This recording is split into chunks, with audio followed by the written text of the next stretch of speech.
Jangan dong kita dibikin seperti anak kecil. Kok apa yang diusulkan kita mesti diverifikasi oleh Dinas Pendidikan?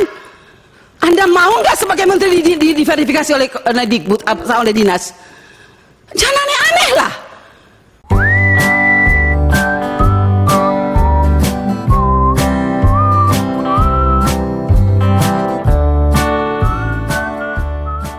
Pimpinan dan Pak Menteri dan jajaran yang saya hormati, pertama-tama kita semua mengetahui bahwa ada kekurangan anggaran ya 15 triliun, tetapi kalau menurut saya mari kita koreksi diri. Kenapa ini terjadi?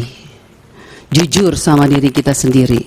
Anggaran yang sudah diberikan begitu banyak tahun 2024 apakah sudah digunakan dengan baik atau tidak? Jangan kalau dikurangin kita sedih, tapi waktu dikasih banyak kita tidak menggunakannya dengan baik. Kenapa saya mengatakan tidak melakukannya dengan baik? Karena sampai hari ini Pak Menteri berulang kali saya katakan bahwa masih banyak persoalan terhadap realisasi anggaran dan penyerapan anggaran APBN itu ke daerah, baik transfer daerah, itu banyak persoalan. Mau masalah guru, sampai sekarang guru P3K yang sudah lolos P3K sampai sekarang belum dikasih SK. Provinsi NTT belum, mereka belum terima SK.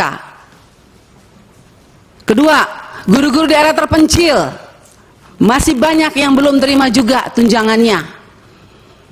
Ketiga, banyak bangunan-bangunan sekolah yang masih terbengkalai padahal dari 2021 anggarannya. Saya sangat kasih contoh, di Kabupaten Kupang ada 17 sekolah bangunan yang dari 2001 sampai sekarang tidak terselesaikan. Mau lagi, kita lihat lagi dana-dana PIP. Nah, makanya kemarin saya mengatakan bahwa kalau KPK memberikan rekomendasi kepada Kemendikbud, harusnya Kemendikbud sadar. Karena apa, kami ini Dewan, kami sudah bilang setiap rapat banyak persoalan, lakukan pengawasan, laporkan kepada kami, tapi kami tidak pernah didengar, ya kan? Akhirnya sekarang KPK memberikan rekomendasi, baru seakan-akan Kemendikbud kayak kebakaran jenggot. Bahkan kami anggota pemangku kepentingan mau diatur sama Kemendikbud untuk melakukan verifikasi oleh dinas. Loh, Anda sebagai kementerian mau nggak dilakukan verifikasi sama dinas? Jangan suruh dinas, jangan suruh apa yang kita usulkan harus dilakukan verifikasi oleh dinas.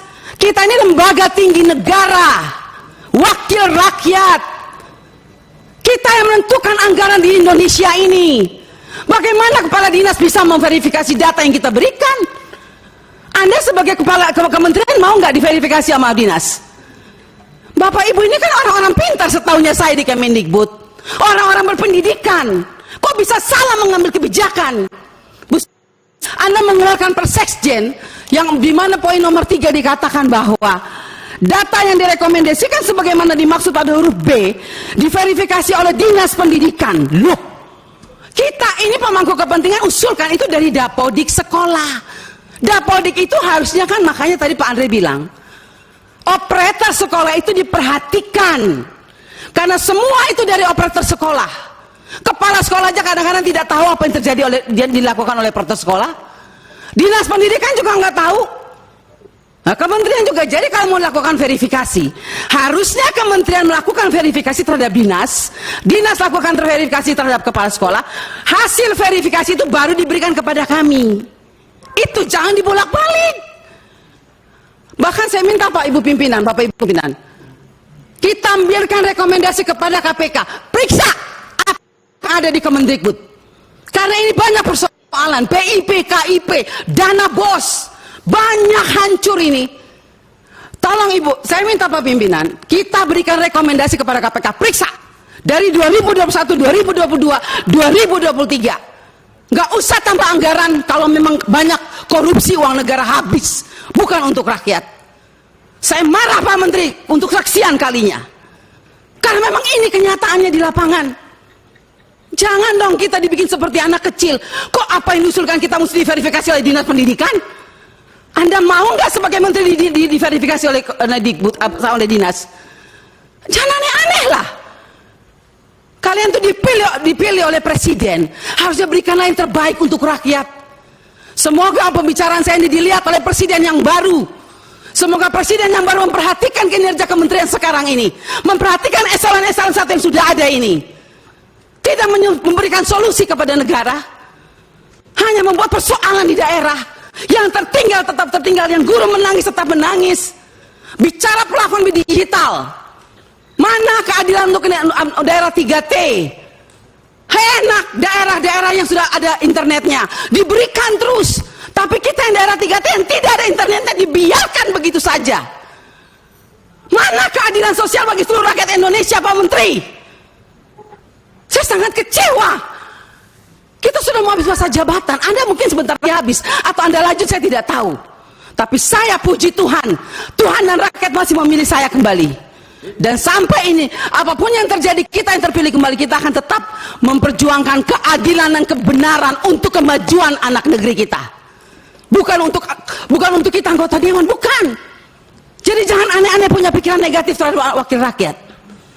Semua data-data yang kita pilih itu adanya di Dapodik sekolah. Perhatikan dong operator sekolah, perhatikan kepala sekolah, perhatikan dinas. Jangan hanya urus yang besar-besar triliunan, tapi begitu sampai di bawah tidak pernah diperhatikan. Omong kosong semua ini. Saya setuju KPK memberikan rekomendasi. Bila perlu kita berikan rekomendasi kepada KPK, periksa Kemendikbud. Biar kita lihat siapa yang bobrok, siapa yang mencintai negeri ini sebetulnya. Wakil rakyatkah atau mereka? Jangan begitu dong. Bikin persekjen memalukan, Bu Sekjen. Ya iyalah, Anda jangan senyum.